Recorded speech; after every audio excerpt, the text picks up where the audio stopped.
साधक परिवार आपको दिखाए सच का आईना।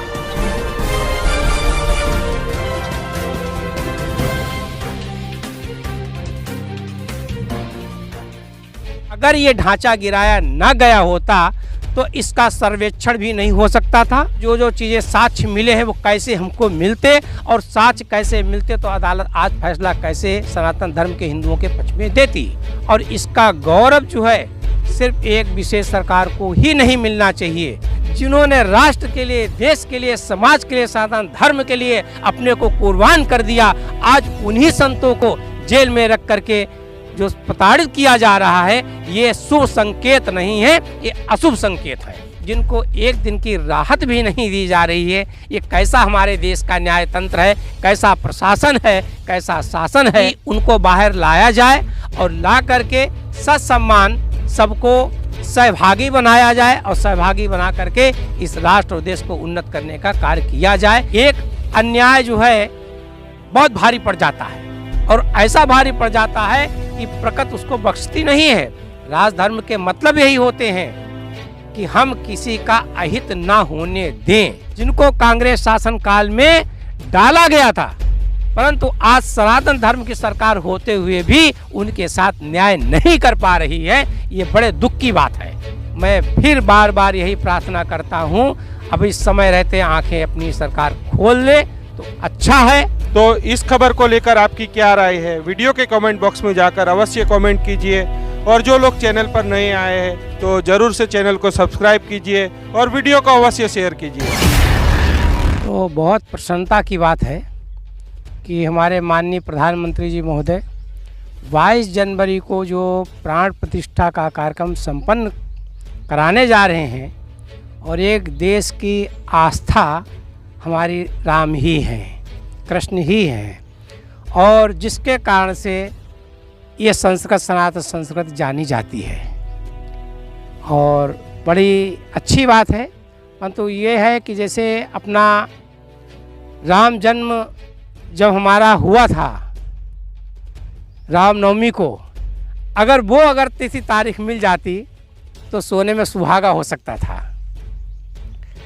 तो मेरा कहना यही है कि हमारे सभी साधु संतों लोग, समाज सेवी लोग, जो भी संस्थाएं हैं, इसमें इन्होंने सहयोग किया है, तो सभी का मैं आभार भी व्यक्त करता हूं। और मैं चाहता हूं कि हर किसी के सहयोग से ये कार्य होना चाहिए।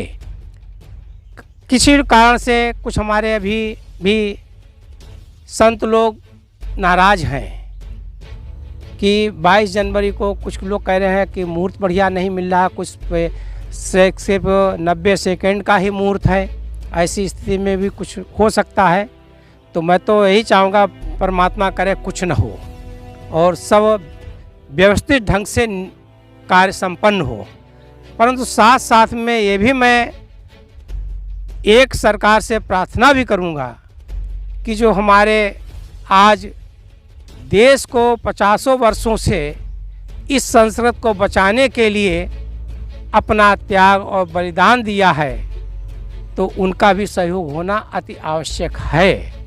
और इसके पहले भी जिन लोगों ने सहयोग दिया है, जिन जिन संतों ने, जिन जिन समाज के प्रहरियों ने, नागाओं ने, उन सभी का सहयोग होना चाहिए।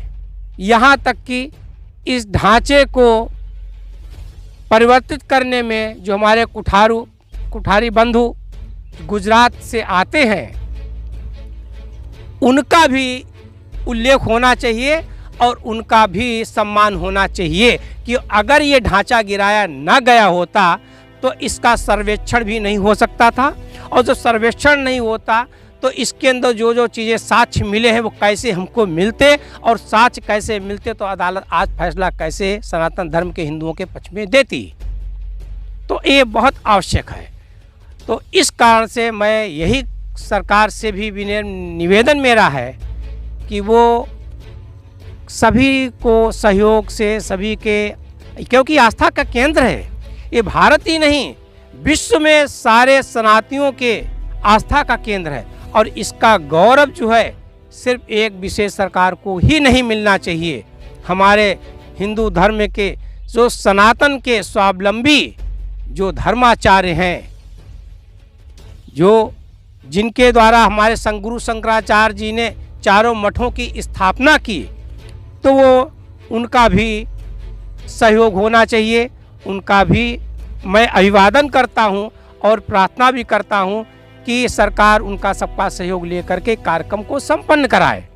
और इसके साथ साथ में जो निर्दोष संत आज हमारे जेलों में बंद हैं, एक नहीं कई बंद हैं, ये तो हमारे विशेष आसाराम जी बापू, जिनको सनातन धर्म को बचाने के लिए ईसाई मिशनरियों से कितना जो हिंदू कन्वर्ट हो गया था और उसको हिंदू सनातन धर्म में वापस लाए हैं। और उसी के कारण से जिन लोगों ने ये अत्याचार किया है और इस देश के कानून को तोड़ मड़ोड़ करके किस प्रकार से फंसाकर उनको आज जेल में रखा गया है, ये अच्छा शुभ संकेत नहीं है।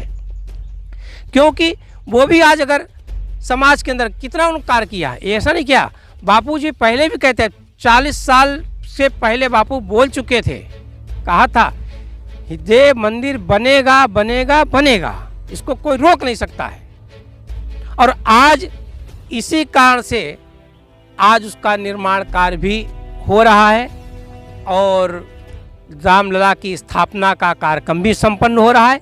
तो ये हमारे महापुरुषों के संकल्प हैं, परंतु उसके साथ साथ में जिनके संकल्प थे, जिन्होंने अपना त्याग किया, जिन्होंने राष्ट्र के लिए, देश के लिए, समाज के लिए, सनातन धर्म के लिए अपने को कुर्बान कर दिया, आज उन्हीं संतों को जेल में रख करके जो प्रताड़ित किया जा रहा है, ये शुभ संकेत नहीं है, ये अशुभ संकेत है। जिनको एक दिन की राहत भी नहीं दी जा रही है, ये कैसा हमारे देश का न्याय तंत्र है, कैसा प्रशासन है, कैसा शासन है कि उनको बाहर लाया जाए और ला करके सत्सम्मान सबको सहभागी बनाया जाए और सहभागी बना करके इस राष्ट्र और देश को उन्नत करने का कार्य किया जाए। यही मैं माननीय प्रधानमंत्री महोदय जी से भी प्रार्थना करता हूं। और योगी जी हमारे वास्तव में, जिसका जैसा उनका नाम है योगी आदित्यनाथ, आदित्य माने सूर्य, सूर्य की तरह जो प्रकाशमान हो रहे हैं, तो उनका प्रकाश सदा दिनों दिन खूब बढ़े और खूब उनका कार्यकाल भी अच्छा रहे। आने वाले भविष्य में मैं ये भी प्रार्थना करूंगा ईश्वर से कि इस देश की बागडोर जो है उनके हाथों में जाए और वो इस सनातन संस्कृति की रक्षा करने के लिए सबसे पहले अपने सनातन साधु संतों का सम्मान मान करें और उनको इस प्रकार से जिनको प्रताड़ित किया जा रहा है उनको निकाल करके बाहर करके उनको सम्मानित किया जाए, जिससे सनातन संस्कृति का उद्धार हो, कल्याण हो। और इसलिए राजा को निर्भय होना चाहिए। राजा को अपने समाज की रक्षा करने के लिए साधु संतों की, समाज की, दलित वर्गों की, जो निम्न वर्ग के हैं वो उनकी, या हमारा जो ब्राह्मण समाज है, क्षत्रिय समाज है, उन सब का सम्मान करके ही शासन जो करता है वो शासन जो है युगों युगों तक याद किया जाता है। और नहीं तो बाकी तो जैसे बाबर का शासन हुआ, अकबर का शासन हुआ, आज क्या है उनका स्थिति है। जो लोग मार काट करके सत्ता करना चाहते हैं तो वो क्या समाज को देंगे, क्या देश को देंगे, क्या वर्ग को देंगे, क्या किसी को दे सकते हैं। देश समाज को वही दे सकता है जो सब में समभाव की दृष्टि रखता हो। समाज में समभाव की दृष्टि रखते हुए किसी के साथ अन्याय न हो। एक अन्याय जो है बहुत भारी पड़ जाता है और ऐसा भारी पड़ जाता है कि प्रकृति उसको बख्शती नहीं है। कब प्रकृति जा करके पलटा खा करके सारे विध्वंस कर दे, इसकी भी कल्पना लोग नहीं कर सकते हैं। तो इन सब चीज़ों से बचने के लिए यही राजधर्म होता है। राजधर्म के मतलब यही होते हैं कि हम किसी का अहित ना होने दें और जो हमारे पूजनीय वंदनीय हैं उनका मान सम्मान करें। और मान सम्मान करके राष्ट्र का उत्थान कैसे होगा, ये मार्गदर्शन सिर्फ हमारे संत समाज ही दे सकता है, बाकी कोई नहीं दे सकता है। अगर कहो कि किसी ईसाई मिशनों के इशारे पर हम देश को चलाना चाहें तो पतन की ओर ले जाएंगे, क्यों? उनका भोग विलास है। आप किसी अन्य जिनका मार काट ही लक्ष्य है उनके हिसाब पर अगर चलना चाहें तो भी देश का कल्याण नहीं होगा, क्योंकि वो तुमको हूरे चाहिए, उनको तो शराब दारू चाहिए। तो वो क्या यहाँ करेंगी क्या वहाँ करेंगी, वो समाज का नहीं कर अगर समाज इस समाज का कल्याण चाहते हैं तो अपने सनातन धर्म के जो हमारे शंकराचार्य हैं, जो हमारे वरिष्ठ जो संत हैं, और बहुत से ऐसे संत हैं बेचारे आज भी जेल में सड़ रहे हैं, निर्दोष, जिनको कांग्रेस शासन काल में डाला गया था, परंतु आज सनातन धर्म की सरकार होते हुए भी उनके साथ न्याय नहीं कर पा रही है। ये बड़े दुख की बात है। इसलिए यही उत्तम है कि हमारे महापुरुषों को बचाया जाए, उनको सुरक्षित समाज के अंदर लाया जाए, जिससे वे देश को समाज को जो देते चले आए। आज 50 वर्षों से आसाराम जी बापू ने इस देश की अपने पूरा जीवन लगा दिया है, और आज वही संत हमारे अंदर जेल के अंदर बंद हैं, जिनको किसी प्रकार से कोई राहत नहीं, यहाँ तक इलाज करने तक के लिए राहत नहीं है। और बाकी लोगों को आप देखिए जो मर्डर करके निकलते हैं, 13 लोग बलात्कार करके निकलते हैं, उनको आज बाइज्जत बरी कर दिया जाता, उनको सम्मान दिया जाता, उनको मालाएं पहनाई जाती हैं। क्या इस देश का दुर्भाग्य है। तो इन सब चीज़ों से बचने के लिए मैं फिर बार बार यही प्रार्थना करता हूँ, अब इस समय रहते आंखें अपनी सरकार खोल ले तो अच्छा है, और नहीं तो फिर बाकी तो ईश्वर का जो मार है वो दिखाई नहीं देती है, बहुत बड़ी मार पड़ती है। किस रूप में पड़ेगी ये भी वो समझ नहीं पाता है। बार बार समझाता है परमात्मा कि देखो ये गलत तुम कर रहे हो, उसका ये परिणाम है, परंतु वो उस ओर ना जाकर उसको नहीं देखता, नहीं समझता है, और वही गलती बार बार करता है। उसका परिणाम भी क्या है, ये ज्वालामुखी फटना क्या है, भूकंप का आना क्या है, बादल का फटना क्या है, ये दुर्घटनाएं होनी क्या है, ये सब वही है। जानिए देश की पल पल की खबर नीलेश ठक्कर के द्वारा आपके अपने साधक परिवार पर। साधक परिवार आपको दिखाए सच का आईना।